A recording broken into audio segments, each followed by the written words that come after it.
Hell yeah.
Imagine a US in which every citizen was forced into the role of a combatant.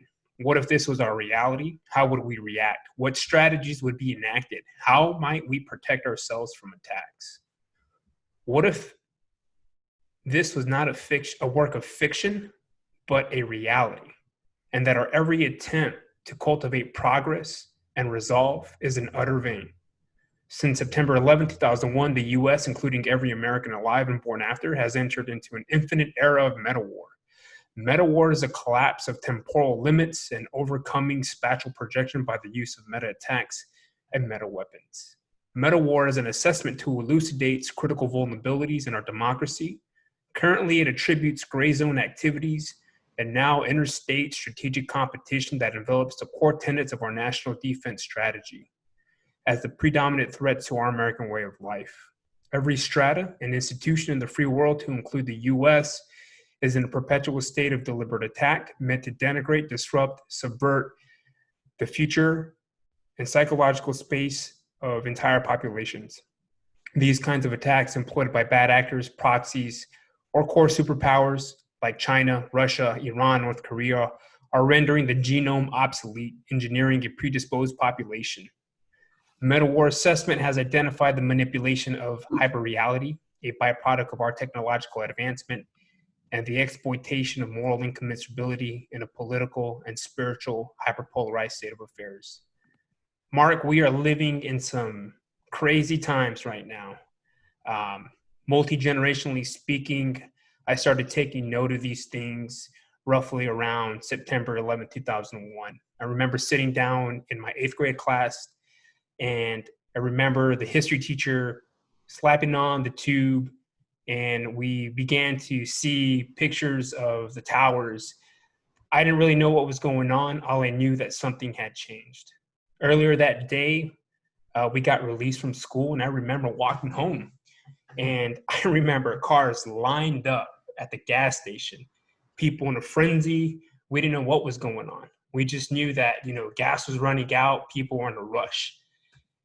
And ever since then, things have just begun to seem a little bit different every day, and different by I guess the adaptation to this new kind of this era, and this era that I call meta war. I don't think we'll ever go back to a time in history where we're going to look back and say, oh yeah, this was hybrid warfare, or this was asymmetric warfare, or this was conventional warfare. I think from this point on, we're going to be war forever. And what is your assessment, looking at it from a multi-generational outlook?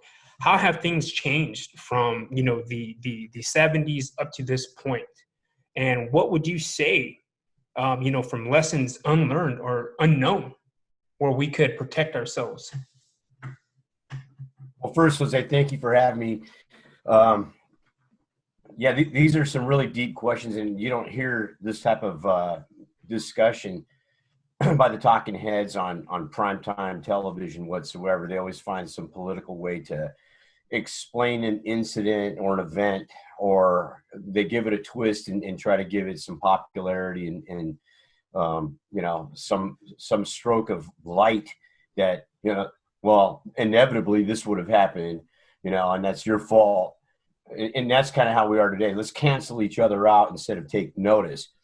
And, across my life, there I am.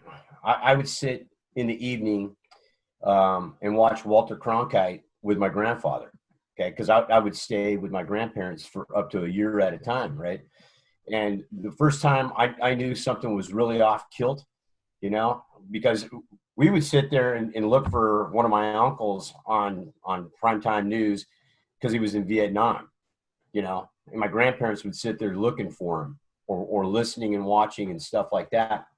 And because my grandfather was always reading the newspaper or Time magazine or Life magazine or National Geographic and stuff like that, I followed his example. And because I was learning to read at that time too, I wanted to know more about the world, and little by little, I would sit there and I would gain that understanding, kind of like Antonio Banderas in 13th Warrior. He sat there with those Norsemen over and over and over again until he finally understood what the hell they were saying, and he was talking back to him, and they were like, okay, little brother, and so I had that kind of thing happen to me where I just remained engaged. And we were sitting there one night, and Yasser Arafat, okay, the chairman of the PLO, Palestine Liberation Organization, did an address to the United Nations. And I drew a conclusion to myself. I don't think I was any more than 7 or 8 years old at the time. And I said, that guy's a bad guy.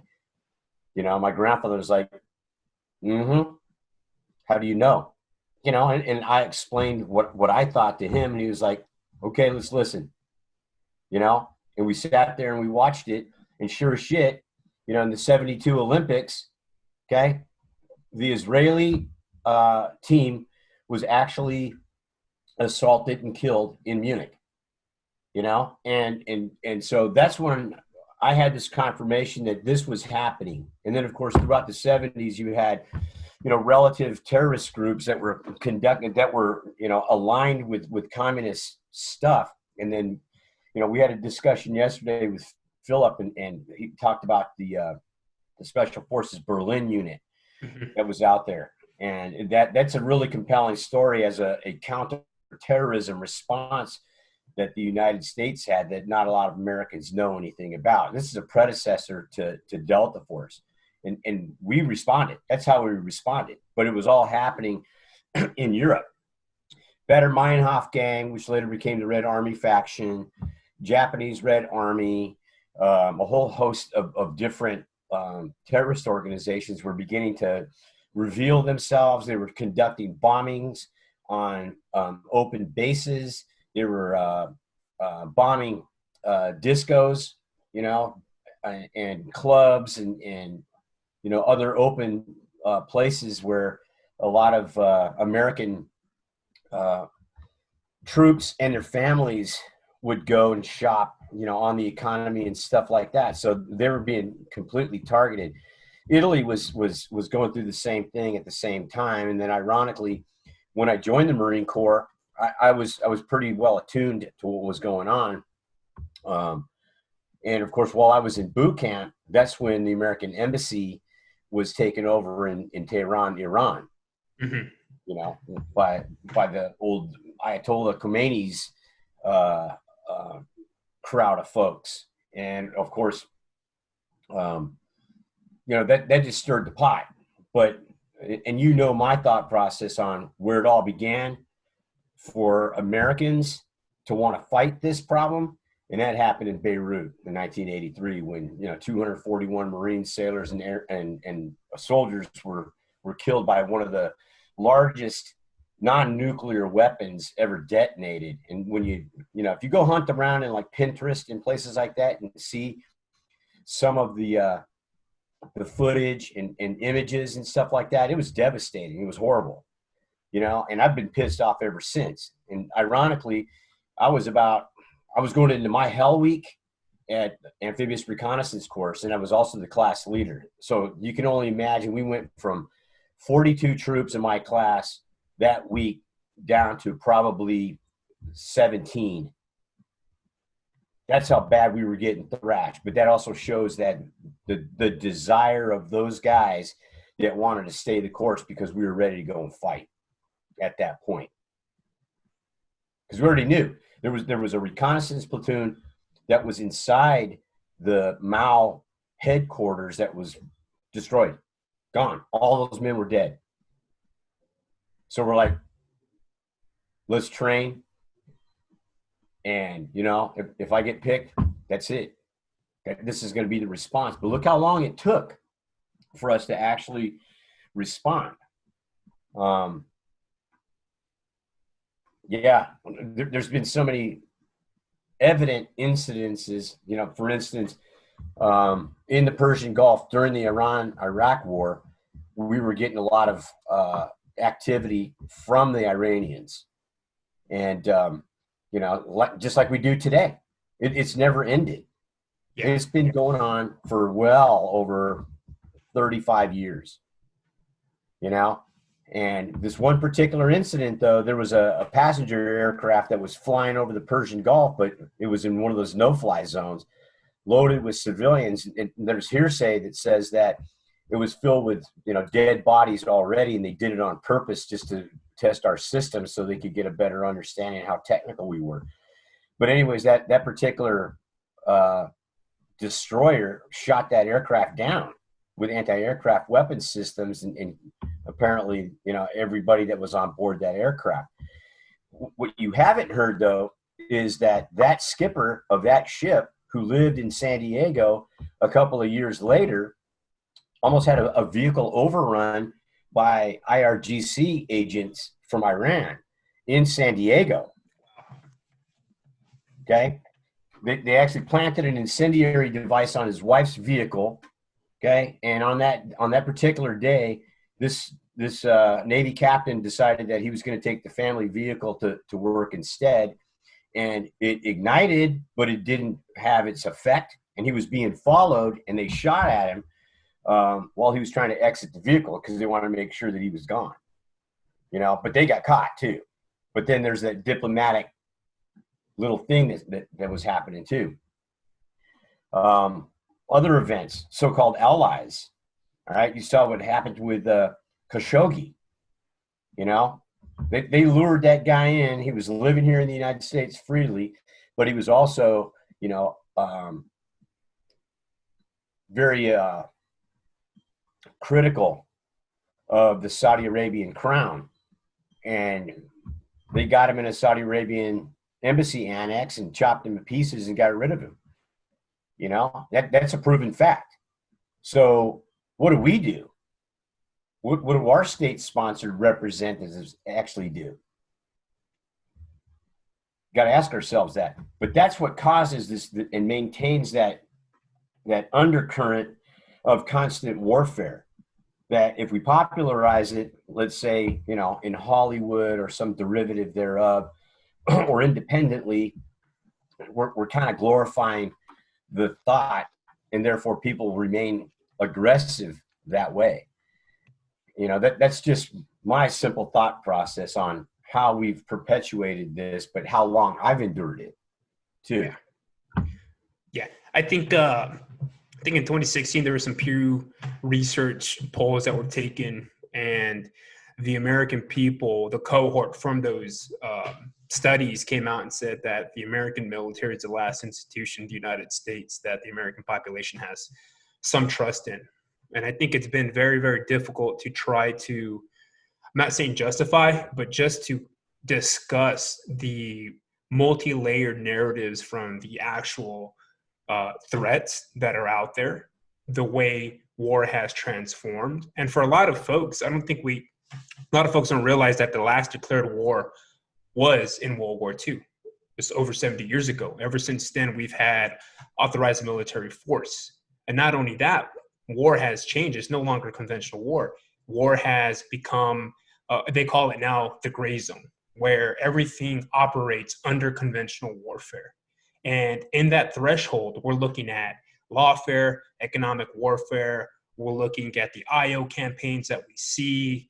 We're looking at artificial islands being created by the Chinese. We're looking at the disruption and the subversion of our allies so that some of these superpowers and proxies can gain our allies. And for the American people, I think it's very difficult for them to understand the complexities that go with that. And not only that, we've had to adapt to some of these changes. And what I've seen so far in my studies is that, you know, I call American troops these social artifacts. No one likes to see on the tube American soldiers dying, right? So what I've seen so far is we reverted to this old strategy from cotillion-based strategies. And now we're entering a domain of silent warfare where we're responding to these gray zone activities and to a lot of these proxies and bad state actors with very silent clandestine techniques. And I think, you know, America in itself doesn't like the idea of secrecy. But I do think that there is some level of justification that we have to do these kinds of operations, in part because it's not like I can go to, you know, China and talk with President Xi Jinping and say, hey, brother, how about we quell this whole situation and move into an era of, you know, of utopian type, you know, times. It ain't going to happen. It ain't going to happen. I don't think people respond to that very well. Looking at your history, was there ever a time where we've seen a kind of polarization like we see today? I mean, we can't agree on key issues. If there is some form of, you know, kinetics taking place, we can't respond with authorized military force. So we've had to, in part, change the way we do certain kinds of activities. And I know one of those things is sanctions. But doing sanctions also creates other issues. People can't eat, people can't work, the economy in some of these places falter. And that also leads to a kind of ugly cycle. What kinds of parallels have you seen throughout your time? In my life, you know, the Vietnam War and the Civil Rights era had a lot of positives and negatives, you know, impacts that took place. It's just the nature of human beings, you know, and you could probably take that same template and put it on the Revolutionary War, where we decided to fight back against the English. And then, of course, then you got to put your feet, you know, in Sitting Bull's moccasins and realize what they were doing too. That was their version of fighting back. And, you know, by that time, the American military had already become so powerful that it couldn't stop tribal warfare, you know, on our own lands. But look what we've done, though, and what we've experienced, you know, as a nation, with these types of treaties and types of warfare, etc. The flexibility and adaptability that the American actually has in any type of political climate, any type of technology-driven conflict, etc. Yeah, we're pretty darn good, but we're pretty darn bad too. You know, we can do some really bad things, and history's shown that. And nobody that was there that day that broke in and trespassed upon their property has since been rolled up. So you got to really examine these micro events when they take place, because now you're seeing how our laws are being manipulated in order for some side to have a political advantage rather than justice. Yeah, I've often wondered about this. I try to put this on a spectrum. I think there's several things that are taking place. One, we've entered an era of hyperreality, and it's basically we live in an artificial culture where everything is seamlessly blended together. We don't know what's real, what's unreal. And part of that is you literally have an information ecosystem that has just been bombarded with misinformation, disinformation, information, and a whole host of pathogenic memeplexes. And for people who don't know what that means, is we've had these, significant social issues brought to the light, but they are subverted by people who, one, are trolls, shit posters, or have some agenda to pollute and pervert something like that. But also, we're also seeing, these gray zone activities, which is an information operation or a global psyop to disrupt, this democratic experiment. And so when I say I look at this in a multi-layered way on the spectrum, we've kind of entered into this realm of emotivism, right? Where there's this, lack of moral standard. It's been broken down. And I think in part of this has been the response to the secularization of religion, the manipulation of law, the perversion of these mediated monolithic things that we call the news. And when you have, these things simultaneously taking place, the American people who, one, have either grown up in adverse effects or adverse environments, two, don't know any better, don't have proper training to decipher and examine and dissect, or just plain trying to live out their life, can't really comprehend what is really, really taking place. And for the first time, I think we have to come to grips with understanding that there is no one single source of information, ideology, or abstraction that's going to give us the resolve we need. And to get to that point, there has to be a level of cohesiveness. And right now, that level of cohesiveness is disrupted. I think for me, when I assess what's taking place in the United States, I sometimes wish that people could experience what I experienced on the battlefield. There was this level of brotherhood that existed. And I think for a lot of folks, we have this idea that, some of the military operations that we conducted were somehow imperialistic, colonialist. And, sure, we could look at COIN. We could look at how David Galula, did his COIN operation. We could look at how David Petraeus retrofitted that kind of doctrine. And we can also look at how the models of cultural awareness and cultural sense making were conducted across the spectrum of operational forces. And there is some good to that. Not everything that we did overseas was completely, kinetic. I think there was some good that was being done. And, it's gonna continuously, be in flux, the way the American people see how we conducted those kinds of operations. But the salient factors in the operational environment is we seldomly discuss these kinds of properties, right? Like, does love exist on the battlefield? Does justice exist on the battlefield?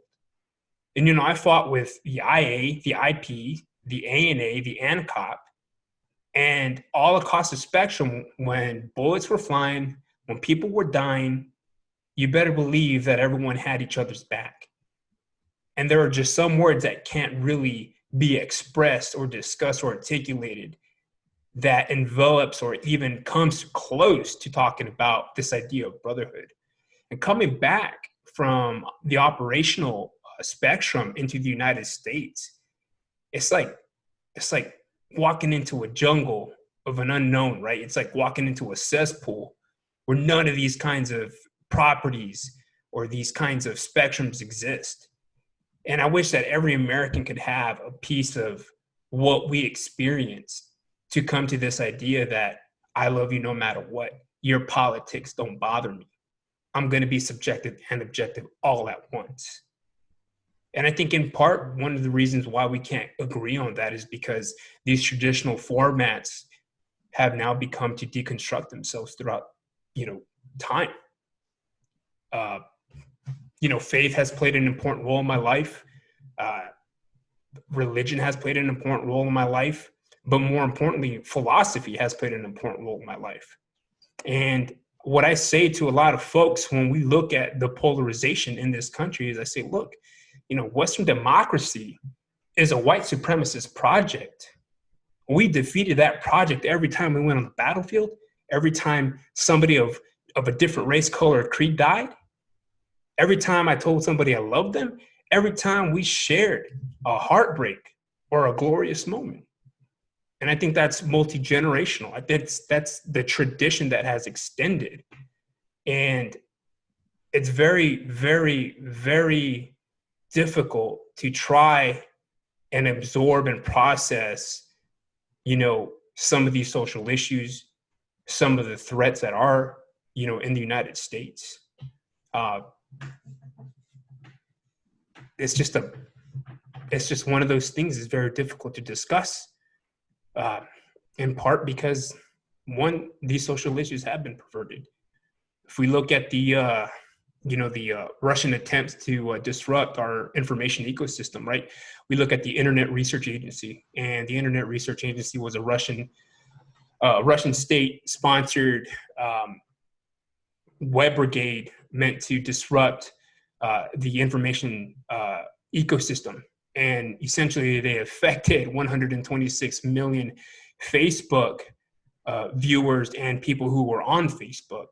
Mm-hmm. And they literally targeted specific key issues, and they perverted it, they disrupted it. And now any attempt to discuss in some form of objective way what it is that one specific demographic is, going through, you can't do it because it's just all been perverted. So looking forward into future operations, recently there was an article released that the armed services is going to begin to now focus on the information cybersecurity spectrum.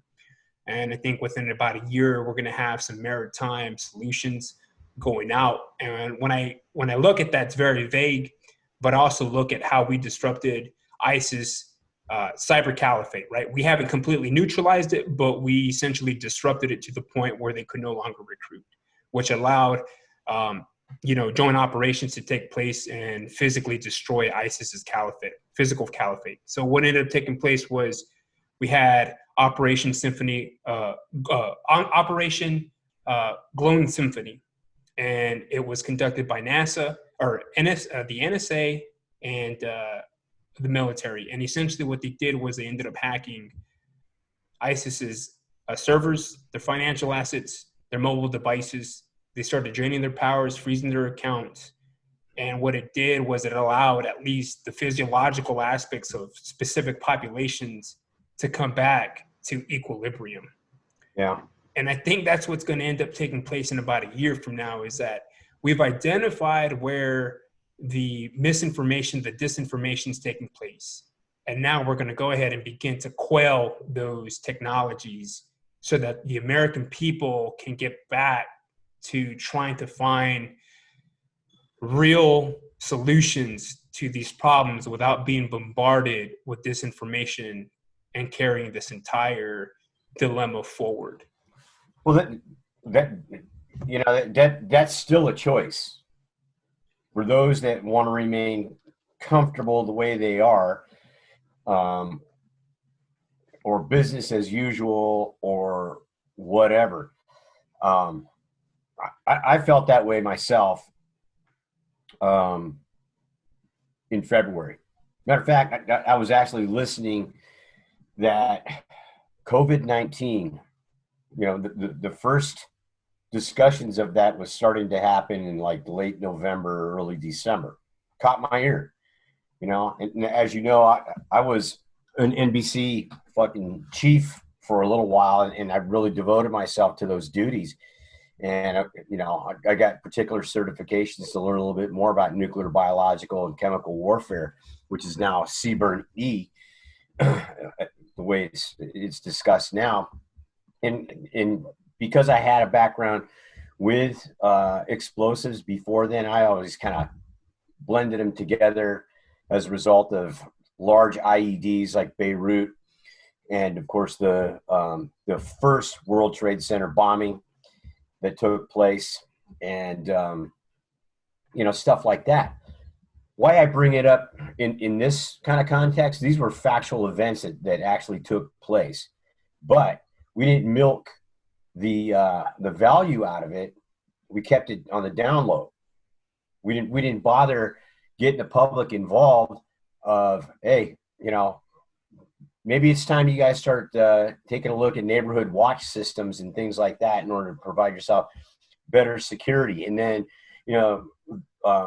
commercial internet was launched in the mid 90s, and people were doing perverted shit right off the bat with it, but there was other people out there too, many, many, many more, utilizing it for entertainment, utilizing it for commercial business and stuff like that. And once we started to generate tons of information and life was moving at light speed, okay, anything goes, because it was like the wild, wild west.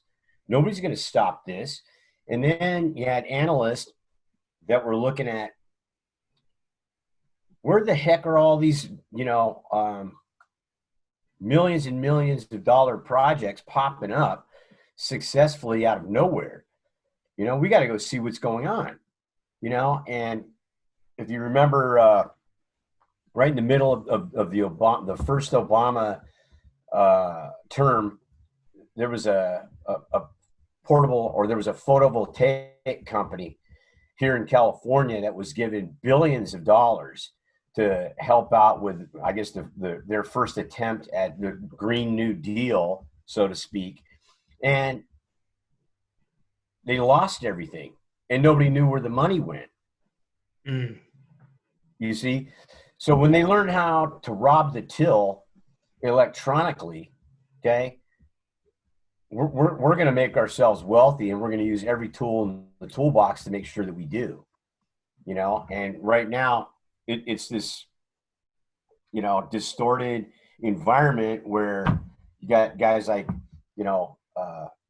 Mitch McConnell on the right, and then some of these other guys on the left doing some dirty deeds done dirt cheap and making gazillions of dollars via the Chinese, but then at the same time they're talking out the other side of their mouth going, America first, and we're going to have over 500,000 acres of hemp growing in, Kentucky, and we got a big deal with some beer company up in Canada, so we don't have to, take a fall that way, and it's just going to be nothing but money. Yay for us, and how many jobs did that build for anybody? When you decided to go ahead and increase agriculture in Kentucky, what did it do to the environment? What did it provide for economic development? And why did you partner with somebody in Canada? What's the give and trade here? Because, we've been unable to finish the Keystone XL pipeline for a variety of reasons here in the United States of America. And most of that's kind of a leftist environmental type activism that's preventing that from happening, to include Native American lands that they wanted to pass that on through. So was that really the balance? We'll trade you the energy of hemp, where you convert it into, a product, but at the same time, we're going to do this for however many years. And we discovered that, you and me and John and a few other people, that same type of give and take was taking place out there in eastern North Carolina with the Arundo. Miscanthus was going to be grown. What am I saying? But it's a biofuel. Oh, and we forgot to talk about, the back office, Harry Belly cigar chomping deal that took place with Mike McIntyre, the representative that ran that district at the time, with a Italian company that was going to be the biofuels reduction company and manufacturer. Okay. So did anybody in North Carolina actually know that was happening? No, we were engaged in war in Iraq and Afghanistan at that time. And the majority of the demographic that lived in that area were all soldiers and airmen from the Fort Bragg area. See, so by default, okay, well, you know, maybe we'll get their vote next time, but this time we're just going to go for it. You know, so it happens on both sides of the fence. And if you're not looking for it, if you're not investigative, then you're going to miss it, you know? And we figured it out too at the farm. John and I did, because we started to see vehicles pulling up and watching us. People we didn't know, people we never saw before in that area, you know? And we were kind of outwardly vocal about some things that were happening out there. You know, for instance, you had a CrossFit gym that was owned by some special forces dude who was also doing DSS PSD work overseas.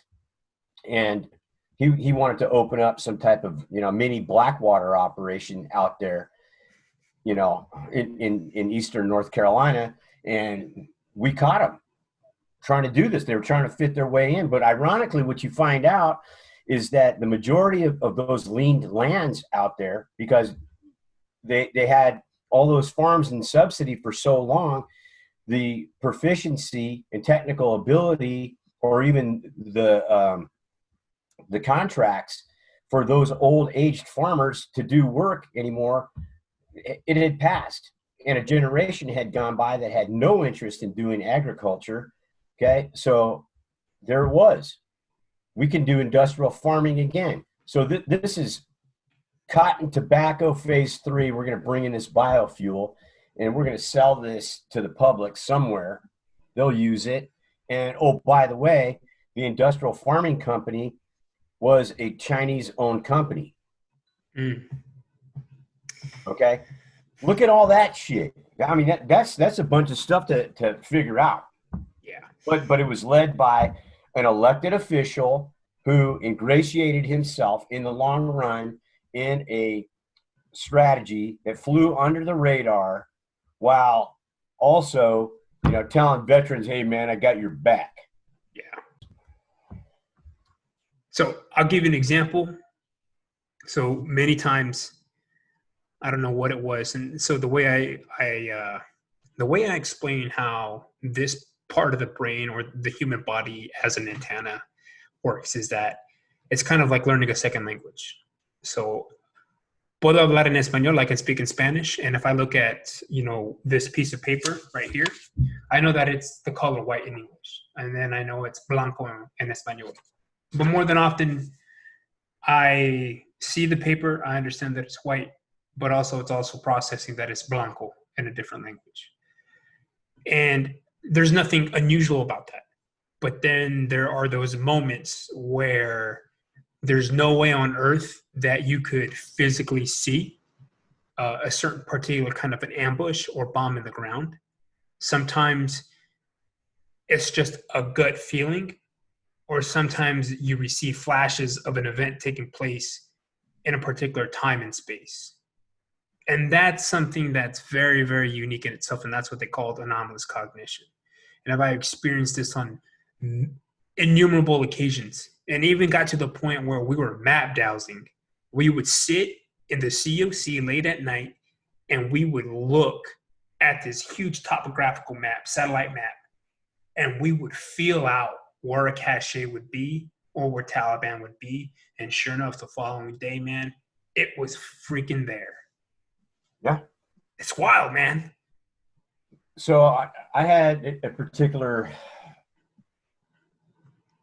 incident happen to me. We were working close with Het on some people that we were bringing into the police organization. We've done a couple of screenings of these people, biometric collections and stuff like that. And we found out some details through the Ministry of Defense, the Ministry of Interior, who these Iraqi men were. Some of them were Ba'athist officers, you know, in the past and stuff like that. And they wanted to make some money doing this and that and get some authority but we also knew things were tribal there. So you start pulling all these factors together, etc. Then there was this increase. We were approaching what was called the Provincial Security Council was about to happen in April 2005.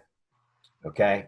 And so my boss was having daily contact with the governor of El Anbar, the provincial police chief, and a whole host of other ministry officials that were living in the Ramadi area and trying to get the city back online. And of course, get some functionality out of the province, where there was some type of limited security problems. Okay. But lo and behold, Triple Canopy loses their contract to Blackwater. Okay. And they come into Ramadi, fucking letting everybody know it's Blackwater and we're going to be here on the anniversary of the killings in Fallujah. And we're bringing, the State Department guy back into Ramadi. So, the provincial governor and some of these other ministries can begin to interact with the American diplomatic channels and maybe get some industry up and running and reset security out here and stuff like that. And as soon as I heard that, I knew shit was going to hit the fan. And I knew exactly how it was going to hit the fan and how long it might last as well. And no sooner did Blackwater show up, shit was on. It was on. Like for an entire week straight, there was nothing but combat in that city. And that was the result of the wrong component coming into the environment while we were trying to reset security. What the fuck? Who came up with that stupid plan? And they were the Iraqis were actually broadcasting it on existing radio stations. The mosques were making calls of it and all that stuff. And Blackwater finally realized, hey man, this is not cool. You guys don't have your shit together out here. It's like, it wasn't us. It was you. They were trying to cancel the brigade that was operating that area. All the Marine Corps infantry, all of the Army infantry that were out there doing their job each and every day, and all of that. But I saw that. It was like a premonition. And I was hoping it would never come back before it ever happened. And that prayer didn't get heard, apparently. But then, was that a strategic move to try and draw some people out, and start a fight, so we could really go ahead and begin to see where some of the caches were. So about midway of that week, shit was just happening. And I kept on hearing stuff through my TERT over the radio. And I said, you know what? 1-5 has not checked the other side of this wall over here. There's got to be listening devices, because every time we launch a patrol out of the government center, something's happening. Sniper attack, IED is found. Their momentum gets slowed down, so they get set up and put into pockets. Lieutenant Heisman, what's in these offices on the other side over here? He goes, oh, it's nothing. Those are just government offices. Or most of the time, there's nothing in them. And I said, let's go over there. And he goes, well, I don't know, Top. And I was like, sir, I want to see what's in there, because I think that somebody's eavesdropping on you. And you haven't put 2 and 2 together yet. And so we went over there and we found brand new with Soviet Cyrillic symbols on it, brand new fucking eavesdropping equipment in the next office on the other side of the bulkhead from their COC. Wow. And so when I started to see these micro events taking place, I knew these were very similar things that the Viet Cong used to do in particular types of terrain. And I had to sit down with those lieutenants in Alpha Company and say to them, this urban terrain that you guys are responsible over here looks almost the same as pathways into Hue City in the Vietnam War. and they may actually even be subsurface and pop up somewhere inside this fucking compound one of these days and start hammering your asses. So you better, do your patrol duties a little bit differently, And I said, I'll go on patrol with you guys. I don't have a fucking problem, but because I want to see this, because my police security plans are going to have to be virtually the same as what you're doing, because at some point or another, you're going to turn over this compound to them. And they need to know what it was that we experienced, because the Mooj aren't going to leave. And you heard what I wrote later on in that article that I read to you earlier. So this is happening all on, one, deep diving into modern warfare, two, trusting my gut. And then not only that, realizing that if I dreamed something, okay, this is an anomaly that's coalescing, and I better pay attention to it because it's probably going to happen, and it did many times, and you got to pay attention. You got to be like, kind of observe things from the enemy's perspective. And if that's how they're operating, and we actually use Militant Tricks by John Poole as the primer that I trained my Marines from before we went overseas. And as soon as we got in the environment, the guys are like, oh, fuck, I see all of it.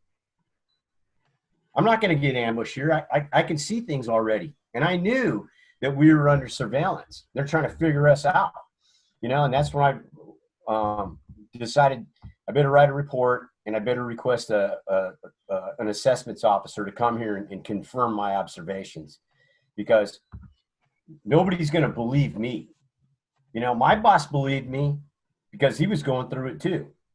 Okay. You would think that, being a lieutenant colonel put into a position of risk that he was in with us, that somebody would listen to him.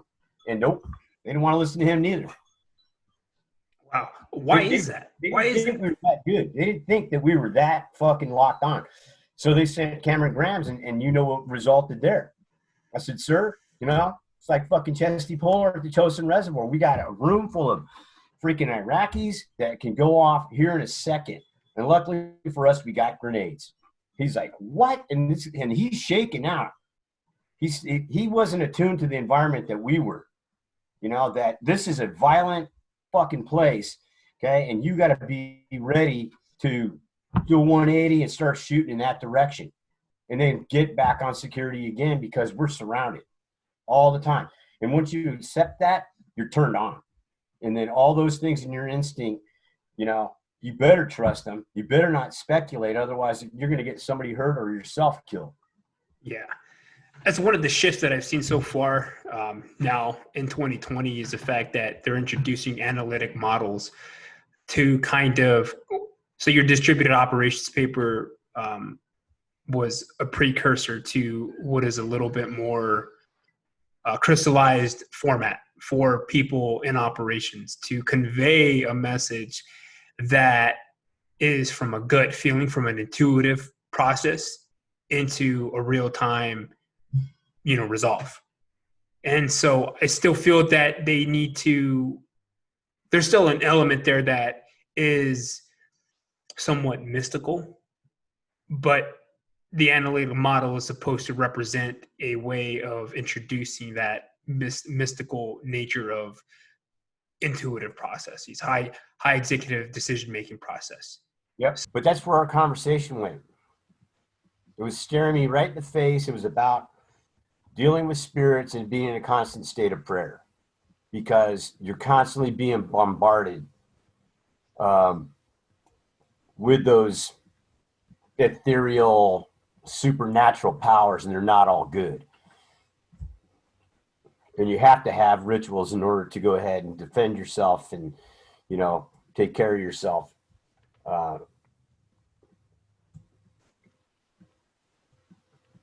We did a discussion last week about holding your angels until wrestling with your angels until the morning comes.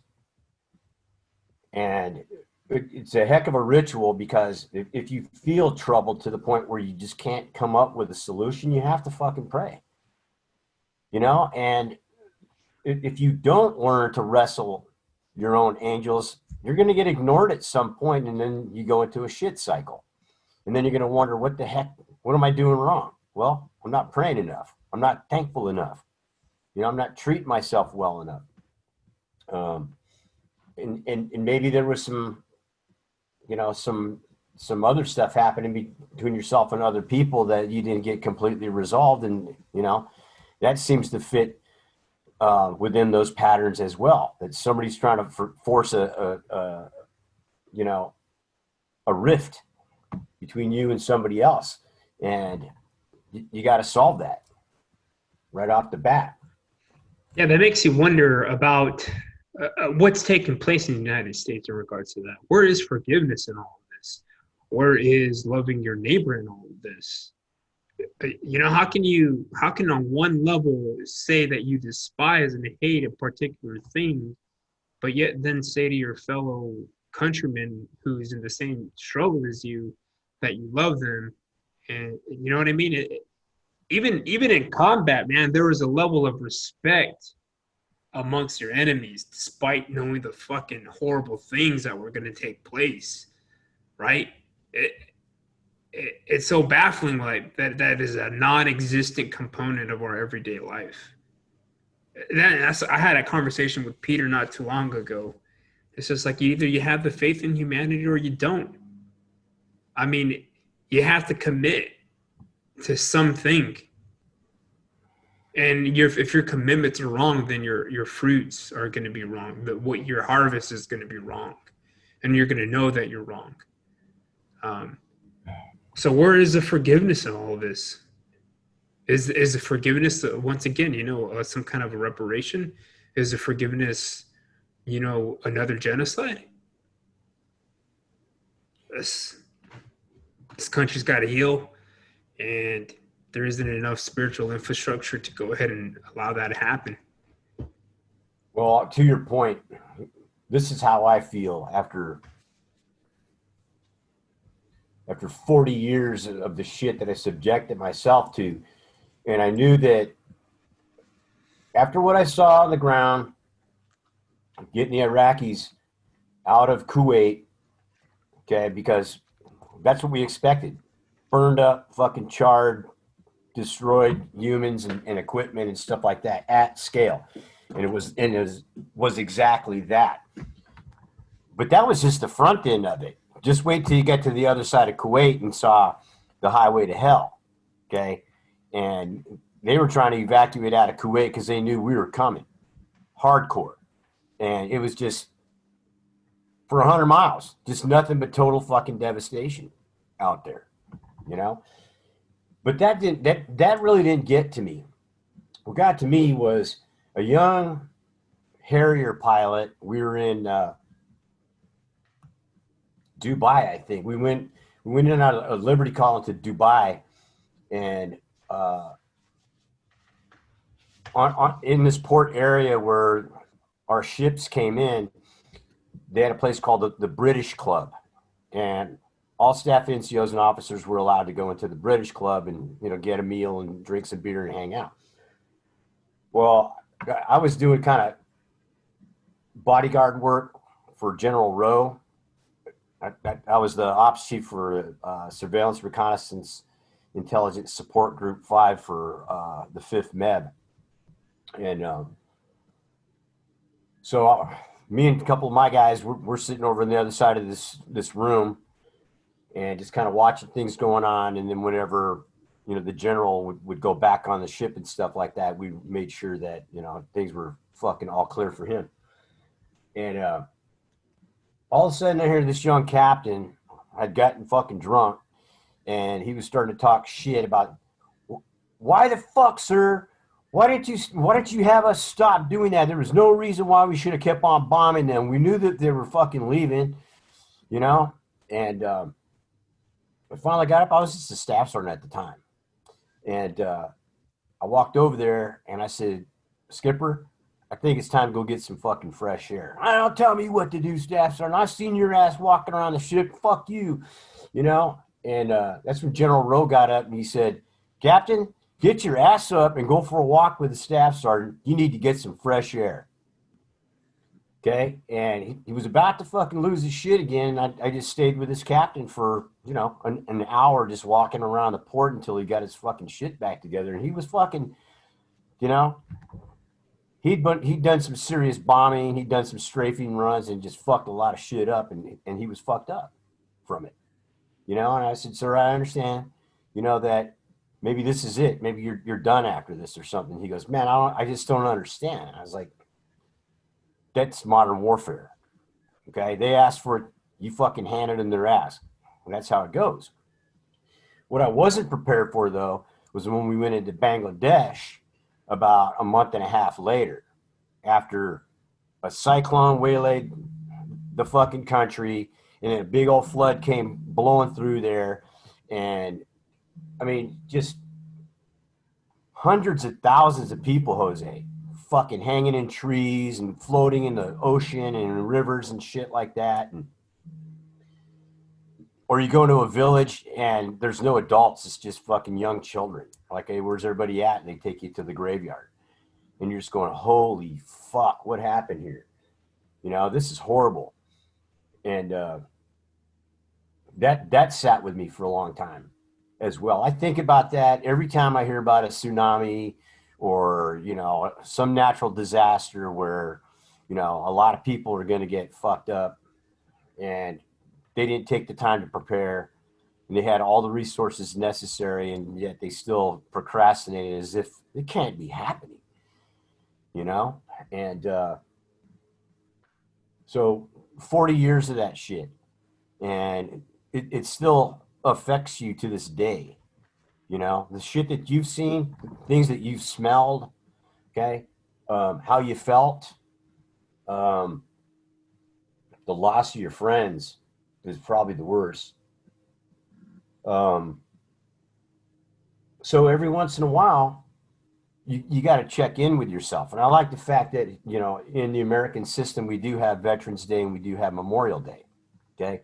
And now they're calling 9/11 Patriots Day, which, it sits okay with me, and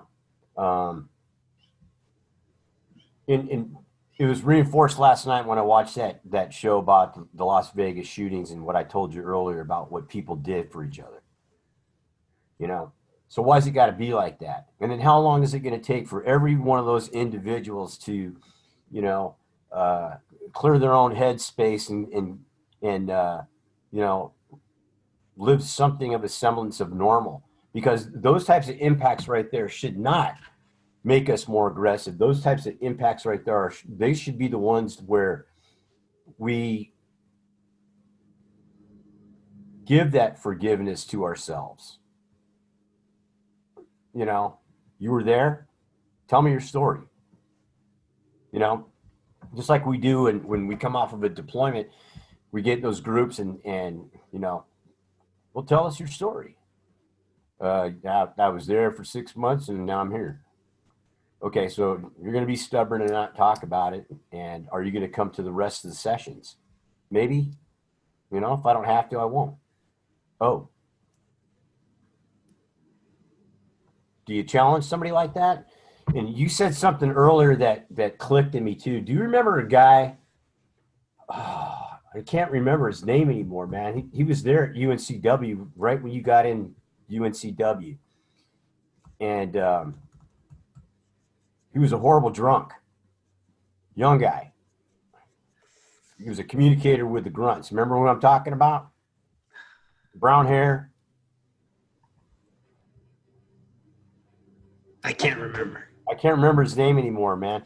But I spoke to his mother. His father refused to speak to me, but I spoke to his mother, who was an executive with United Way in Nashville, Tennessee.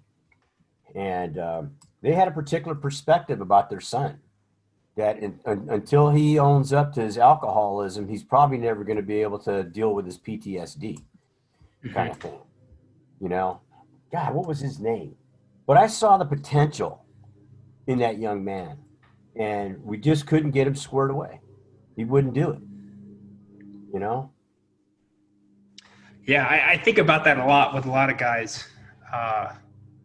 One, you can't replicate, right? So that's whether it was a 4 years or 30-year military career, there's something about that time period, right? There was regiment, there was order, there was a support between your buddy teams, your fire teams, and your squads, and then that transition takes place where you move from point A to point B, and then it's out here. You can't replicate that. You can't replicate that process, and that's kind of a hard line issue with a lot of folks. That okay, if I can't replicate that, then what's in place where I can fall back on something where I don't go down that path?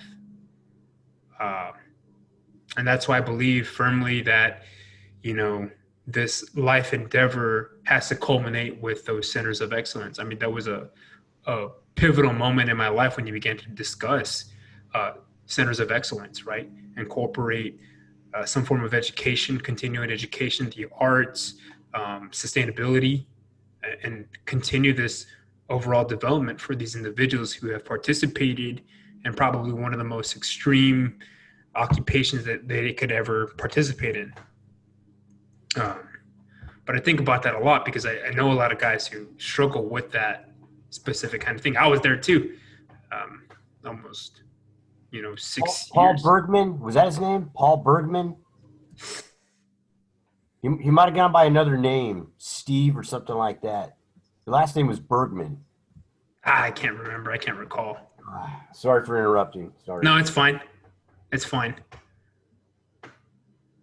I don't know. I ran into so many. It's hard, man, to try to keep up with all that. Yeah, I felt guilty for a little while because I could see the potential, but he wouldn't, back down. And I was like, I can't help you until you start helping yourself. I'm not telling you to not call me, but I'm going to tell you, you call me drunk and I'm not going to fucking talk to you. Yeah. The book called Hagakure, there's a portion in there where it talks about how samurai, when they weren't allowed to yawn, and to yawn was a sign of disrespect. So what they would do is they would tap their forehead to change their physiology. And so in that, consideration, I've often thought that some of these guys need a good smack in the face to remember the fight, the fire. And I think, that's why a lot of guys participate in some of these extreme sports. Or, it goes on that spectrum, either participate in some kind of an extreme substance use or some kind of an extreme, activity. But at some point you have to find balance. Yeah. There was a good discussion I was watching yesterday with Joe Rogan and Tim Kennedy, and that same topic came up.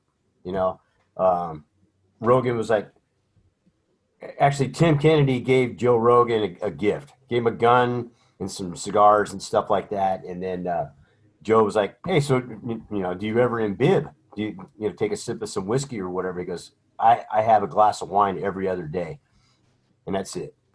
And I've never abused any substances and stuff like that, but I've been, a very focused athlete my entire life.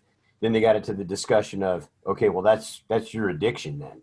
You go, well, I won't say that. I just try to improve myself a little as I go and so on and so forth. And then they got into some details on, well, if that's what you Jones for, that is your addiction, and it doesn't matter how you want to frame it. It is what it is, and so, yes, the elite amongst us, especially CrossFit athletes, have that kind of tendency to overtrain, and they're constantly injured because they don't really understand what they got themselves into. They see the long-term possibilities of what they could look like and perform like, and they're willing to go ahead and do anything they possibly can in order to achieve that. But there's so many little tiny things that were never taught in high school PE, let alone going into some personal fitness classes and things like that in college, if those are available, or getting a gym membership and learning to do it right. Proper lifting starts off with, biomechanical movements that look like Olympic lifts, when in fact those are functional movements that will diminish over time. And by the time you get to be in your 60s and 70s, you probably will not have any muscle mass whatsoever because you're too afraid to do a squat, a deadlift, or a lunge, let alone pushing things away from you or overhead, and that becomes a confidence issue. So you can't be a CrossFit athlete once you've got to that level of atrophy. So you have to dedicate yourself to health, wellness, and fitness in the beginning of it all in order to have, the ability to continue to do these types of endurance activities at my age or older, because believe me, I hurt a lot, Oh yeah. from my feet all the way up into, my head sometimes, but that's okay because I get something out of this. That physiological response I get from accepting the challenge, getting through the initial parts of the pain, and then get my stride going, and I can feel the adrenaline and all the good hormones moving around in my body. I'm happy as hell. I'm happy as hell for that next hour, whatever I'm doing. I'm just glad that I made that decision instead of just, sit on the porch and watch birds fly by and, there goes another 10 fucking years. And next thing you're living in an old folks home. That ain't me. I make it on Sundays, man. I make it a conscious effort to change up my routine from just going to the gym and participate. So I do a minimal of 3 training sessions a day, but on Sunday I dedicate it to strictly breaking out the metabolic waste that's built up in my body. And by myofascial stretching, I have a serious roller. So I do a series of HIIT exercises and I stop. And that's when I roll out all those areas where I feel the tension. And man, it feels so good. And two, switching from an active occupation, being from operations, to sitting and having to dress in a particular way, i.e., dress shoes, that really messes up my balance, man, my functionality. Mm-hmm. So Sundays are my way of going ahead and rebalancing myself for Monday. Mondays are critical, man. A lot of folks hate Mondays, right? There's like, oh, I got the bad case of Mondays. No, Mondays set the tone for how you're going to start the week and finish the week. And I make it, Mondays, it's go time. So Sunday I make it, I prep for that. There's PCCs, PCIs for Monday. Sounds like a perfect plan to me. Because that's you heard my comments earlier about going out to that ranch and helping Sharon out there and stuff like that too. That's what I spent the rest of the afternoon doing. Washing my clothes and cleaning up my space. Probably preparing at least 3 meals for that week to include my lunch that I was going to take with me the next morning. Get that stuff packed up, ready to go. Stuff folded up, et cetera, make a couple of phone calls and time for bed. Yeah. That's how it was. Yeah. And I didn't like it because I had already gotten into, a living with a family, so everything was kind of unpredictable. I mean, I could have a linear plan and stuff like that then, but it's fluid. So you got to be flexible, in a family environment. And then I was back to quote unquote barracks life again on my own. I don't live that way here because this place is constantly dirty. Otherwise I'd be cleaning all the fucking time. You gotta learn to live this way. It's like living in the old West, I mean, at any given moment, fucking stagecoach come rolling up here, and that's how dirty it is here. And so, I might find time to do some extreme cleaning, maybe twice a week because it's got to get dusted, and then of course, high alkalinity in the water. So, a lot of times I've got to do some treatments to the toilets because it can smell bad, you know. So they got to get cleaned out and flushed out and all that kind of stuff, and you know, constant upkeep of maintenance and maintaining the garden and all that kind of stuff. So by the time I walk out that door, I'm filthy from my feet all the way up until my hair. That's how that day is going to go. That's just how this lifestyle is. And a lot of people don't like that. You know, I just want to be in a pretty place. Well, you know, if you want a pretty place, you got to take care of it. You know, and that means you're going to get pretty fucking dirty. Yeah, that lifestyle too is that pretty place lifestyle is what has caused a lot of this ruckus, man. It's like you need a detox from that artificial living, right? It's not good for the body if your body's not getting 10 minutes of sunlight, if your body is not properly hydrating, your body's going to become a living cesspool, and it's going to show on your skin. If you're not cultivating good relationships, if you're not moving your body, you're going to, your muscle is perishable, your knowledge is perishable, your relationships are perishable. It takes continuous hard work. There's you got to do it. I don't know how to convince other folks. I think too, it's like the impossibility if your body's completely deconditioned, right? Let's say you're obese or you're at that borderline or that threshold where you have too much mass on your body, and it seems like an impossible task to try to balance that out. It's like, so why even try? That struggle's gonna be a difficult struggle.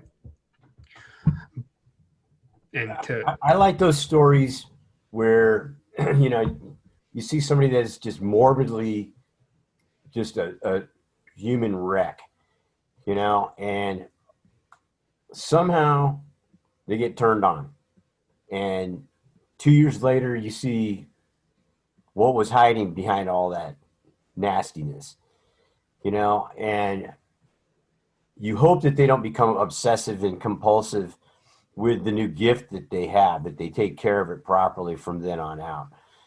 And, while I was finishing up that degree, whatever I would learn, I would put it into practice almost immediately. There wasn't enough time in the classroom. There wasn't enough time in the lab that I had to take the initiative and put some things together. And then I was posed the question, hey, Mark, do you know what corporate wellness is? And you heard me before, put it into the context of force protection. Yes, I think I got a grasp of what that could be, if people would buy into it. And I initiated, the corporate wellness program for that campus.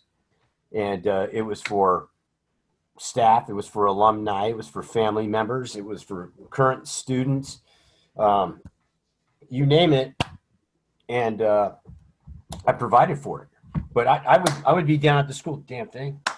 I'd be down at the school at 6:15 in the morning. That's going to be the first workout.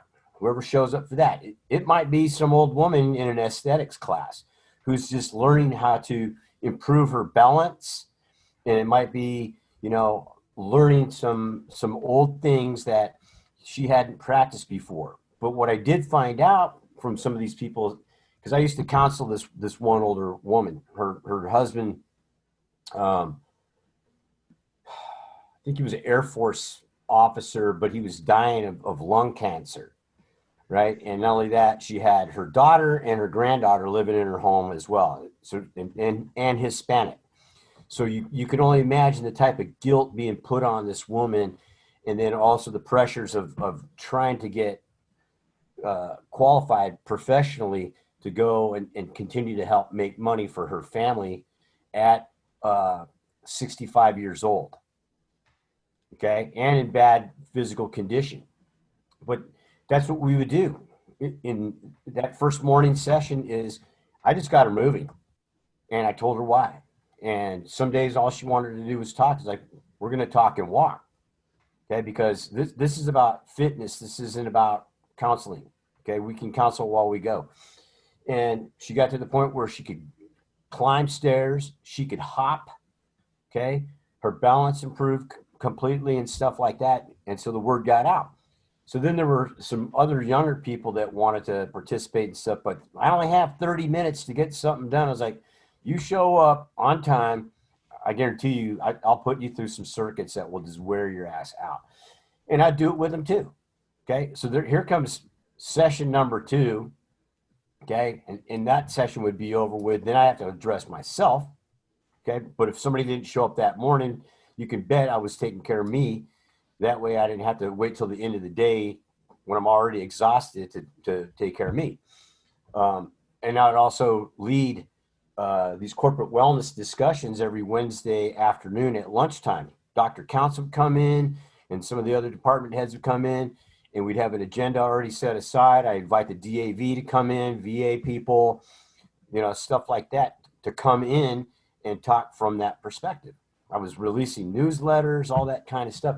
And it was pretty successful until the president of the IBMC school system decided they were going to close that campus. They were going to close the doors on that campus. Some of us were grandfathered, because we only had like one more semester to do. And so they weren't going to kick us out of there, but we were going to finish up as a collective, and boom, there goes the program, and that's pretty much what I wanted to do, with an idea that I had approval for a small business loan. And unfortunately, my marriage collapsed. Doesn't mean I still can't do that. I can do that right here at this place. I could convert this place, but the family doesn't want the liability. See, so they're preventing me from my livelihood in that excuse. And I'm like, you guys are going to lose this place. You don't have cash flow from either of the two businesses because they're services that can't be open during COVID-19. Okay. You're tapping into your own freaking financial resources, and I'm offering you a legit business that'll make you fucking at least $2,000 a week if you let me do it. Yeah. Still haven't taken me up on the offer. So just take care of me. Yeah. Yeah. Yeah, that is a component that needs to be had everywhere. I'm going to school now too. So they only have like the kids that are face-to-face, cohort A. The only thing that they have is a lunch break, and in the lunch break, they're able to go outside and stand, 6 feet apart and just breathe in the air. And then once that little lunch break is over, it's back to the class. No movement, no nothing. This, not being able to, be functional is going to be the end for a lot of folks in COVID-19. Yeah. I mean, I don't train with a mask. Don't get me wrong. I should be, but I don't. And I'm not worried about it. Well, you're also in a somewhat isolated location too. Yeah. Well, I mean, I if there's a day where it's windy, I kind of worry about it. Yeah, there's some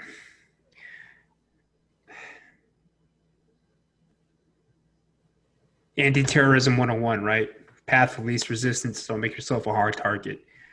I've operated in enough areas that were dangerous to know that I'm not going to be living in a state of fear. Of course, I worry about being asymptomatic, possibly transferring it over.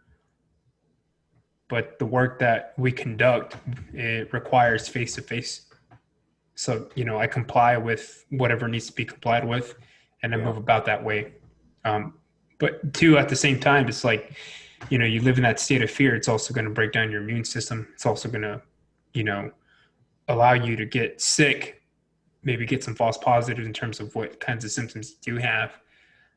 But I'm not going to live in fear, but I'm also not going to, be the result of, more social division, And, you know, I respect people's decisions and what they do, mask or mask not. They're still human beings. You know, that's their decision that they make. So that's the fine balance that I find myself in. And, you know, I can't make everyone think that way, but that's just how I view things in terms of that. You know, everything is. That's very smart. You know how you view it. You know, you just know when to apply your own force protection measures. Under what particular conditions are the likeliest places to be exposed.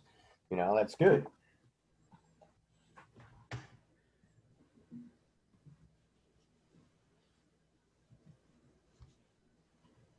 Yeah.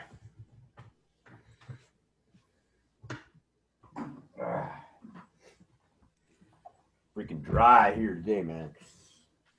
It's humid out there. No, you know, it's hilarious. Days leading up to the event were not unusually warm. Okay. And then I spoke to Jeff last Sunday, and he's like, "Well, did you get the first 11 miles out of the way?" And I'm like, "What are you talking about? It doesn't start till tomorrow." He goes, "Hey, bitch, today's the 6th, you know?" And I was like, "No, it's not. Today's the 5th, man." He goes, "Better check your watch because today's the 6th, you know?" And all the while I've been planning for a Monday start, not a Sunday start. And when he called, it was like noon or something like that. And it was already fucking blazing hot, man. And I'm going, "No, it is the 6th. Oh, no." You know, and so I started at 5:30 that afternoon, and you probably read that email. I was at like a force march. It was just way too hot to be running. And I had to wait till night fell. Then I ran for like the next 2 hours after that in order to get more mileage.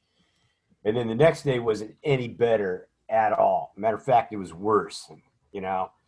And I was like, how is this even possible? You know, who threw this dice and came up with this plan? Thanks, Lord. You know, fucking feet are mouthing off because it's so hot out there. And got about four miles done that day, and I couldn't breathe. It was just horrible. And Philip said, "Well, he calls me up and he goes, well, what's the smoke like right now?" You know, and I told him what the conditions were, and I took a thermometer outside, and it was 120 degrees outside. I'm going, yeah, I'm going to get sick if I keep this shit up. Something's going to happen.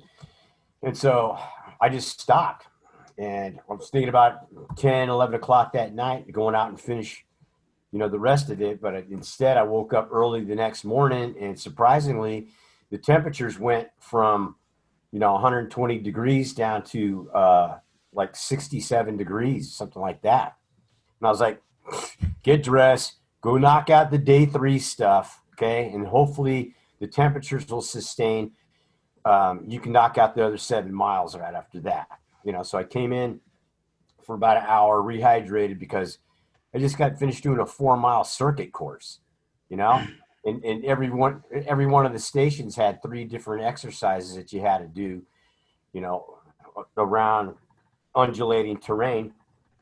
So I came in, ate, rehydrated, and just went out and just gutted out 7 more miles, and I was done by, I guess, 11:30, something like that. You know, then I could just kick back and relax. But I didn't call the shots on weather. That wasn't my show, man. Yeah. So it did have a level of it sucked. Yeah. We had a fire team, man, in 2011. They took the same route, you know, to and from their location that they were supposed to be at. And Taliban put in an IED, took out a fire team. 3 dudes got shrapnel, and the one guy was just kind of shell-shocked. Anyway, higher, you know, I immediately, as soon as we found out, told my guys, gear up. You know, we're getting ready to push out. because they were, alone out there, and the nearest adjacent unit was us. And I was told to stand down by company, and I said, "Who in the hell? Like, why am I standing down?" And I told Staff Sergeant Hawks, I was like, "I guarantee you that we're going to end up having to push out there." And sure enough, man, after the medevac came, picked up these guys, you had one fire team out there, and I'm getting my ass reamed by Hire on why we haven't left to provide security for these guys when they were the ones that gave the damn order to stand down. Okay, so I'm upset, and we're looking at a good 6 clicks away from. So we were at PB McKinley, and they were beyond the midway point, which was called PB Moeller. It was an observation post we set up in a place called the Playground. So man, it's July. It's about 120 degrees, and you have all that gear on, and it's go time. And man, I've never pushed that hard. And by the time I got there, my entire body was just in, spasms of cramps, because that's how fast we pushed. And we ended up getting there. Thank God an adjacent unit, convoy had pulled up, pushed down. We ended up escorting the guys back. But the entire time, man, both of my legs, just nothing but cramps, man, cramps. And I got to OP Moeller, which is around like 2.5 clicks away from that, where the ID had gone off, man. And I had to stand down. I could not patrol back. My entire body was just done. Just how fast we lost the fluids, and just how much the op tempo was, to the point where you're deficit in nutrition, right?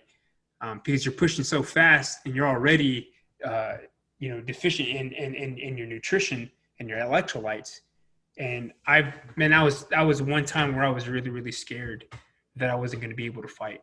I've never felt like that before, and it's just like every time I feel that heat coming in, I know to prepare. So The first time I saw a massive amount of heat injuries, I was in 1-9, and we're doing our workup for UDP to Okinawa in 1981, right? And this is Camp Pendleton. I got there like 3 or 4 days after Reagan was shot. Okay, the assassination attempt took place while I was on leave, and so I was like, I'm getting out of here. We might be going to war. So I didn't know. I just wanted to get back into a unit, and got my gear 1 week, got my weapons, got all my shit. That first week of checking in, and they put me in 3rd Platoon, Bravo Company, 1-9, 3rd Herd. And we flew out to a place called Case Spring, which is up in the mountains at Camp Pendleton, right? We fucking did a hard landing in a 53, and got out of that, and the weather was just starting to get hot in Camp Pendleton at that point. Okay, like desert hot. And so we're up in Case Spring, running up and down hills all fucking day long, patrolling all night, digging in fighting positions. The whole SOP has to be practiced. And then on Thursday morning, we did a battalion movement from on top of the mountains to get back to Camp Horno, where 1-9 was located at, right? And dude, it was so fucking hot.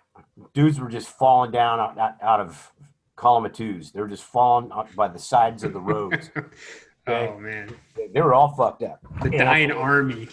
Yeah, and so we got to this one place by Las Pulgas where artillery had their base, right? I think it was 11th Marines, and there were 2 6x trucks, what they called 5-ton trucks or whatever nowadays, MTVR or whatever. But they had 2 of them, and there were corpsmen in the back of these trucks with piles of dudes with no clothes on, dumping igloo coolers of fucking ice water on these guys to try and save them from fucking frying their brains from the heat. Yeah. That's hard living, man. Hard fuck living. That was like 20, 30 dudes, man. We're all fucked up like that. Dudes laying on the side of the road, drinking salt water and shit like that. I mean, that's how we did it back in those days. You know, the company gunman would be like, "You fuckers, it's so hot today. You better make sure when you open up your sea rats, you keep your fucking salt, okay? Because you're gonna need that shit later, you know, for the next water stop." And that's how the rest of that summer went too. You know, we slowly but surely like weaned ourselves of weak fucking dudes, you know, and got dudes from other battalions transferred into 1-9. And by the time we split in August, that was a rough crew. Those dudes could do any kind of mileage under any kind of fucking, you know, weather conditions, man. I had a similar event with in 29 Palms going through CAX. It was I think it was an illegal. It was illegal to do it. It was non-regulatory. So we had been doing lane training all day, and it was at the time that we were still using those Spartan vests, you know, those thick ones for convoy ops. Oh man, so all day, you know, train, lane training, and then all of a sudden, the captain, Captain Gaskell gives the order for the entire company to do a company movement back to Camp Wilson. And we're talking, it's nighttime, man. We just been moving all day. And we, you know, people were pissed, right? So we're moving. And once again, that, you know, Kingdom of Heaven, you know, whenever that army is like heading to fight King Saladin, that's exactly the dying army. The company just spread out. And man, guys are dragging their weapon systems. I made it back to Camp Wilson in formation and collapsed. I was fucked up, man. The next day, you had like busloads of dudes going to the Naval Hospital to get checked out, man. He got in trouble for that. It wasn't allowed. And we didn't have like the water resources, nothing, man. Oh. Yeah, it was a mess. I recovered from that, but man, I made it. And it was the saddest thing that I've ever seen, man. But that was some hard living too, man. I hated those damn Spartan vests, man. They were so, you couldn't do anything in them. You know, it's just like being a fucking walking tank. I was so glad when we ended up getting those Eagle plate carriers for mobility. But man, yeah, heat cases, man. I was a heat, not a heat case, so to say, in terms of being registered as a heat case, but more than 3 times I've had, you know, the damage done to me where I understand that, you know, if I continue with this, you know, being exposed to the sun or the heat like this, it's not going to be good for my body. No. I hated the humidity in terms of doing big movements like that. Hated it. But Philip, the other night, you know, we're telling each other fucking Ranger school stories, and I had this guy who was my Ranger buddy, this big ass fucking West Point cadet named Stein, was my Ranger buddy, right? Well, fucking Stein was a chow fiend, you know, so he was always trying to find extra chow, you know, around the platoon and stuff like that. He was a big boy, and we were down in the Florida phase in Eglin Air Force Base, and they call these 3 nights, they call it the Trail of Tears, going through this fucking swamp, right? And so Stein was like the radio operator that night. Okay, my little ass is carrying an M60 machine gun through that shit with my ruck on and stuff like this, and fucking Stein goes into like quicksand. Okay. And we're trying to haul this big ass dude out of there with sling ropes and shit like that. And it's hot as fuck. You know, it's like midnight, 2:00 in the morning. And it's still hotter than Hades down there, man. It's like, you know, operating in fucking Southeast Asia or some shit at Eglin Air Force Base is bad. And so everybody's dying, you know, and we're going to get water till tomorrow. So fucking conserve your water, you know. We're like, shit, man. We never saw this shit coming. So we finally dig him out of this quicksand, and, you know, we're stumbling through, mangrove swamp the rest of the fucking night. Guys are losing their minds, fucking yelling and screaming out there. Shut the fuck up, man. You know, just stay on security. And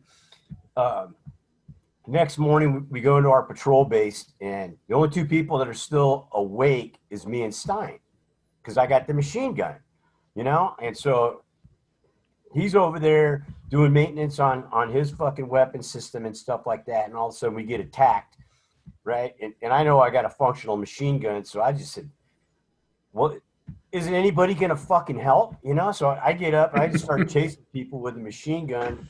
Barcelona. Stein's over there rebuilding his M16, and we're chasing dudes all over the place. We captured one and shit.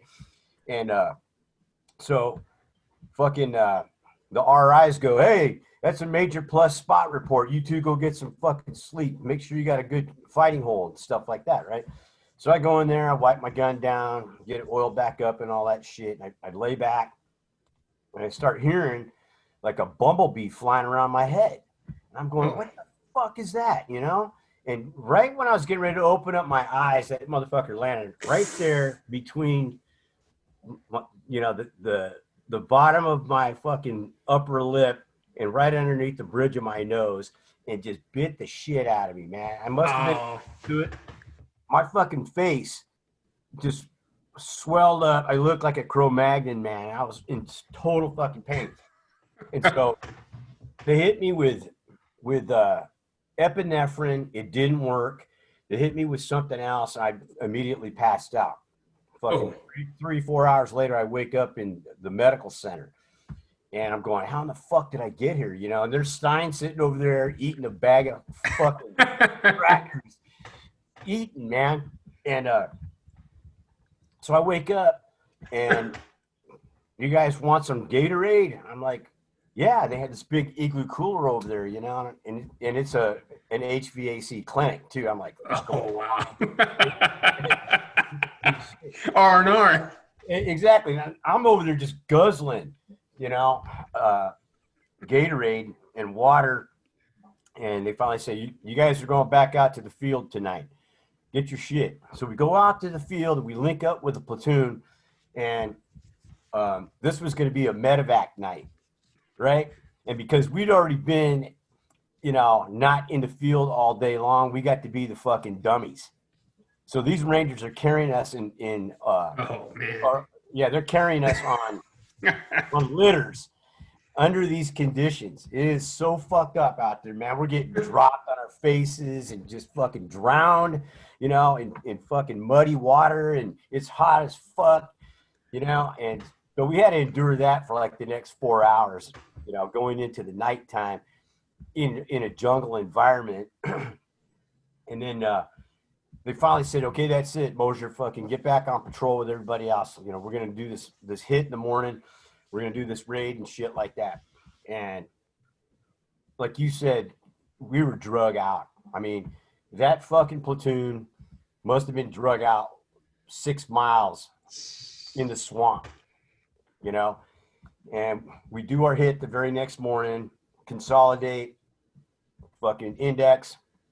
And then they say, hey, you know, there's a bunch of you guys that got to get medevaced out. A lot of people got hurt last night and sick and shit like that. So, you know, Mosier, I want you to take your fucking squad down this hill, go down as far as you can, and you're going to run into a spring. And it's fresh fucking cold water. Go down there and get all these guys in that fucking spring and get everybody cooled down and drink as much water as you possibly can, because we got a long fucking movement tonight. We're doing a fucking amphibious raid on Zodiacs. So you're going to get some exercise again today. You know, we went down there and it was like paradise. You know, the water was fucking totally cold. We could drink it just right out of the ground. It was percolating straight up. It was perfectly clean, clear, fresh water coming out of that thing. And I was like, holy shit, man. If this is what the Garden of Eden's like, I'm fucking staying here. I ain't going. Right. That's awesome, man. Oh, shit. But, yeah, I mean, the suffering, man.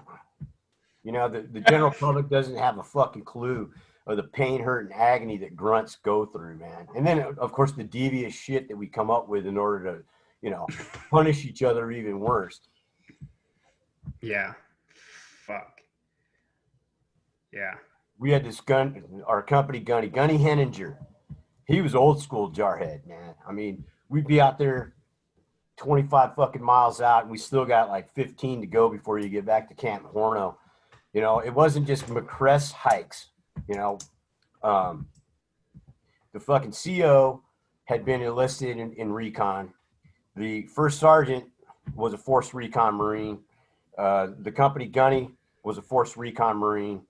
One of the platoon sergeant was a recon Marine. We had a bunch of fucking wild men, you know, that were our staff NCOs and officers at that time. And, you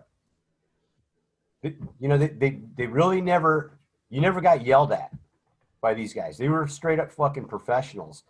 And you did not want to fucking, you know, disappoint them. It wasn't about pissing them off. It was about disappointing them, because you knew that if you pissed them off, you weren't going to hear about it in public. You were going to be getting your ass fucking chewed in the first sergeant's office, or worse, probably being rolled up by the MPs and taken to the brig. And they didn't want to deal with it that way either. They would do it administratively. Nobody ever got fucking beat up by them or anything else like that.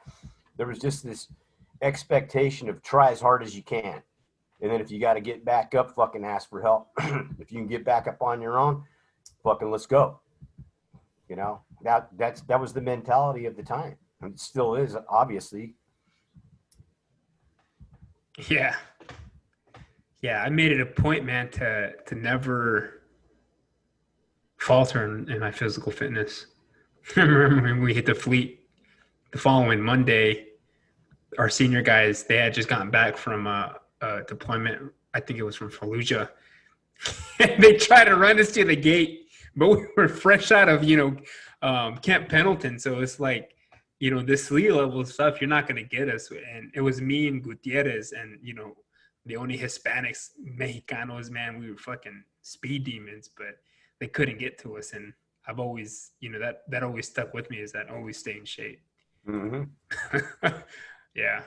Shit, man. I remember when the day I walked off the plane in Guam, okay, because I'd left Camp Pendleton after ITS or SOI. And it was winter when we left Camp Pendleton. And then we come off the plane in Guam, man. It's just like, boo, just going into a fucking iron ore refinery. It was just so unbelievably hot. And then we get to the barracks. We landed at what's that Air Force base? It's there. Anyways, we landed at this Air Force base. We got picked up by this Filipino sergeant Marine, took us to the other side of the island, checked us in. We got some equipment, and then by that afternoon, we were back at that Air Force base in the field providing support to guys that were in training. Oh. Just that fast, right? And of course, the Filipino sergeant was our troop leader for that. And so we're hanging out, and these super hot chilies grew wild on Guam, right? And so I'm trying to build rapport with this guy. He goes, "And you guys like chilies in your food? Squamanians really love these chilies here, right?" I'm a fucking dumbass private. I was like, "Yeah, let me try those. My grandfather, he'll just sit there with a jalapeno and eat it, fresh, right off the vine and shit like that, Holy crap. They said my face turned fucking purple because it was that hot, and I couldn't drink enough water, and I was just on fire like that for like the next 2 hours. And that's how my first day on Guam went. Oh, and no. It didn't get any easier after that. But what I did find out, though, there were two walking posts, two patrol posts that were outside the limited area. And that's what I wanted to do. I wanted to learn those patrols and be out there for that. I didn't want to stand in a tower post, for 4 hours or 8 hours or whatever, and just be there just dying from boredom. I wanted shit to do. And eventually I got senior enough to where, Mark, you got your pick. Which one you want to do, Mike Papa 4 or Mike Papa 5 tonight? And then eventually became Mike Papa 2, which was driving in the vehicles, you know, and then of course Corporal of the Guard was right after that. So those were like the senior posts for actually going out and doing stuff instead of just standing, you know, posts. But that place was always just nasty hot all the time, you know. And that in of itself, because I was always patrolling those posts, that enabled me to have the humping capability and endurance once I got into the infantry with more load on to be able to keep up, you know, with the real grunts, and evolved from there, you know. But you were always just about that close to just, you know, some type of heat incident. Yeah. And then I've seen a bunch of guys go down too from cold, and that gets pretty weird too, because they get disoriented and you can't, you know, get them to cooperate with you and stuff like that. I've seen a guy, this guy had like 0 body fat. He got hypothermia coming out of the ocean one night, and we were required to carry sleeping bags with us during that time of the year at Camp Pendleton. And I had to get one of my fucking big boys in that sleeping bag with this no fat dude, get completely fucking naked and spoon him until he was warmed up enough so I could medevac his ass. Yeah, dude. That's fucked up. Only in the infantry, man. God almighty. Hey, I don't know. Oof. About the coldest I've ever been was we had just gotten, you know, the orders that we're going to be invading Helmand Province. And fucking our CEO, who had kind of done something to gain his CEO position, got all gung-ho about it. And so this motherfucker tells everybody, yeah, you're going to get more time with your family and you're going to get more liberty. And right before we do, this op, so everyone's all, stoked, but it's not true. We end up in the fucking field. And it's one of those off, crazy snowstorms that happened in March of 2009. And I remember, man, it was cold as shit. Oh. And everything started freezing. We're hiking. We finally hit our location. We set up the defense. We have guys on, post. Everyone, lays down to rack out, right? It's like, 25, 75. I wake up, man, in the middle of the night. Like, no shit. I see white everywhere. Oh, boy. Man, I grabbed all my shit and I put it in my sleeping system. And I was so fucking exhausted, man. We had started at 02 in the morning and just had gone all fucking day. I went back into my sleeping sack and I racked the fuck out. I just remember waking up to hearing guys, what the fuck? All their weapon systems, all their boots, all their main packs fucking frozen, man. And for like the next 3 fucking days, sat in the fucking defense, freezing our asses off. No fucking warming layers, nothing, man. I lost like 10 pounds of mass. And here's the fucking kicker. The sun came out of fucking nowhere and melted all that shit. And North Carolina, fucking that humidity started to fucking rise the fuck up. And then one of our senior guys ends up losing his PEC 16, and we end up having to get on fucking line and police calling for that motherfucker. Oh man, once again, fucking the dying army, just dudes falling out from the fucking extreme, temperature switches. Mm-hmm. And oh my god, man, fuck that. That was some hard living too. It was an Alpha Company 3rd Recon, and we're training at Pohakaloa training area on the Big Island of Hawaii, right?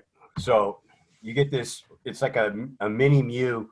We'll leave Kaneohe and we fly over and we do like a dress rehearsal for CAX, right? So you got your GCE and then all the other, components out there. Engineers are out there. In some cases, you might have Amtraks and helicopters and recons out there doing their thing. Of course, we're firing artillery and shit like that too.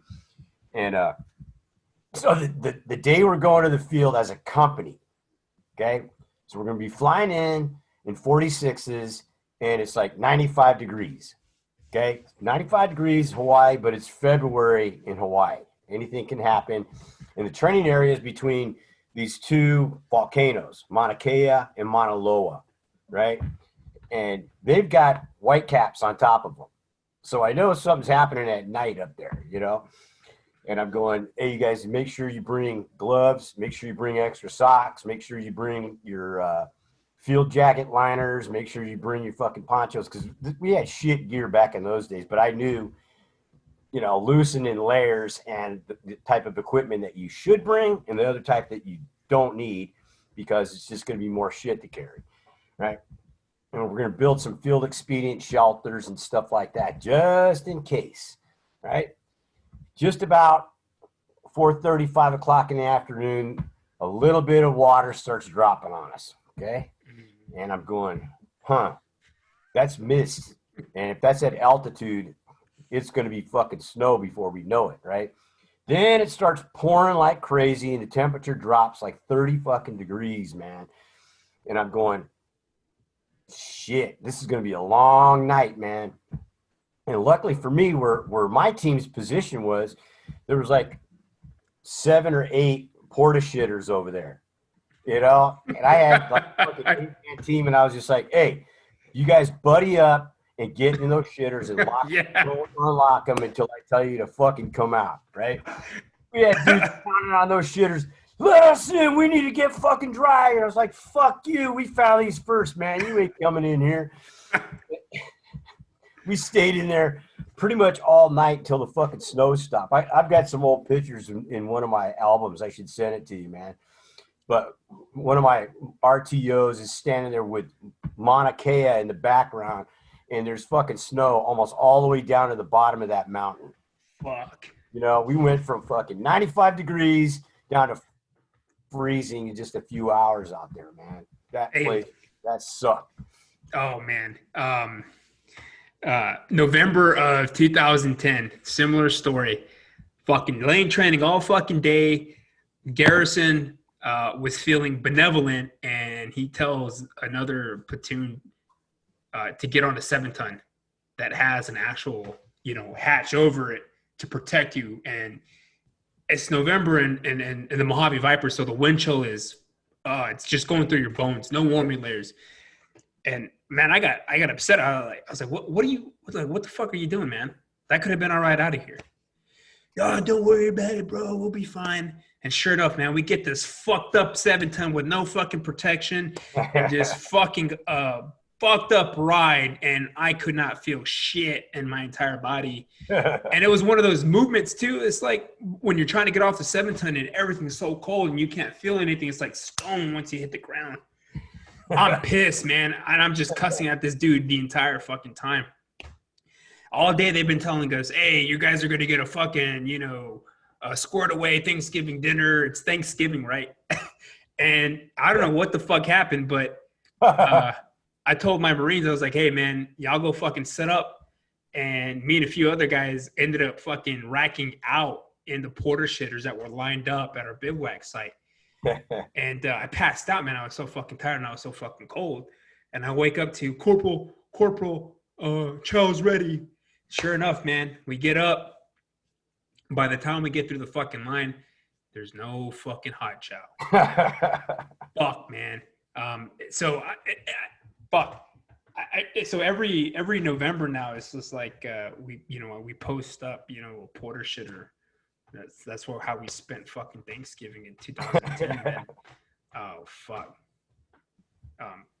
Somewhere in Camp Wilson, I guess they got the logistics wrong, and by the time the food got to us, there was fucking nothing, man.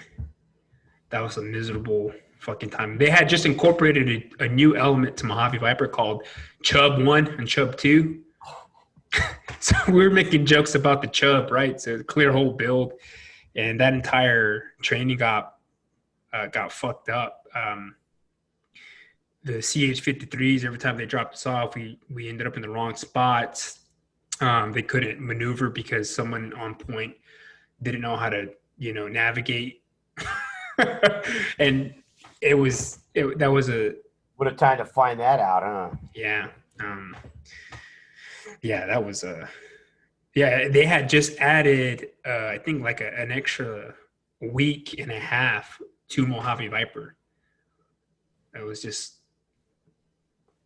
yeah, that was ugly. Pure fucking pain, hurt, and agony. We're so during the holiday season, if you're on UDP to the Okinawa, typically your battalion will be used as a maneuver element for relief in place for Army units in South Korea. Okay, so off we go. Here goes 1-9 and Bravo Company. It's freezing ass cold. You know, it's almost Christmas time in South Korea. You know, and if you read about the Chosin Reservoir, fucking, it's horrible. This is just bad. And we don't have vapor barrier boots. We don't have jack shit except, you know, leather boots and fucking field jackets, you know, and fucking the old style watch caps and black leather gloves with some inserts in them and stuff like that. And if you're lucky, you had long johns that you could wear as well. And most of us only had Alice packs. They didn't have mountain rucks for everybody back in those days. So whatever you could jam into your fucking Alice pack, including your shelter half and tent poles and fucking stakes and all that shit, we're going to be inside there. They wake us up. It's like 3:00 in the morning, you know, and get up, pack up. You got to get moving. Fucking, we got to light up the Rodriguez Range here in about 3 hours, and we got to get humping, boys. Holy shit. First sergeant and the platoon sergeants were out there with their flashlights checking the fucking bush. Dudes were just dumping shit. Fucking E-tool laying over there. Fucking second set of boots laying over there. They fucking lost their minds, man. They went totally off on us. You know, so we're out there in like fire teams trying to jam each other's fucking Alice packs with this gear, and we're so fucking frozen that we think we're gonna die out there. You know, your fucking nose is already peeling back from the cold. It's just eating your skin off, and your hands are so rigid and cold that you can't even manipulate your fingers anymore. Dudes are swearing that they got fucking frostbite on their feet already and shit like that.